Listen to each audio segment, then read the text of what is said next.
ஹாய்ங்க. ஒரு சின்ன டிப்ஸு. வீட்டில் பாவக்காய் நிறைய இருக்குது, சமைக்கிறதுக்கு டைம் இல்லை, சீக்கிரம் பழுத்து போயிடும் அப்படின்னா இந்த மாதிரி ரவுண்ட் ரவுண்டாக நறுக்கி கொஞ்சம் உப்பு போட்டு பெசரி வெயிலில் நல்லா காய வச்சு எடுத்து ஒரு டப்பாவில் போட்டு வச்சிட்டிங்கன்னா எப்போ வேணால் நம்ம புளிக்குழம்பு வச்சுக்கலாம். சூப்பராக இருக்கும்.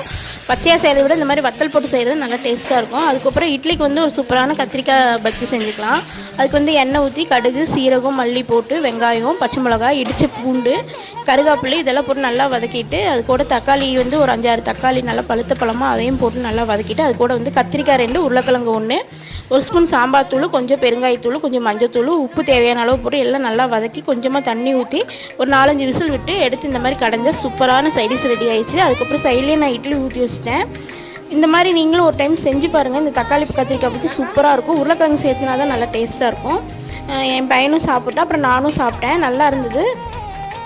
உங்களுக்கு பிடிச்சிருந்தா இந்த மாதிரி செஞ்சு பாருங்கள். எங்கள் சேனல் சப்ஸ்கிரைப் பண்ணுங்கள். தேங்க்ஸ் ஃபார் வாட்சிங்.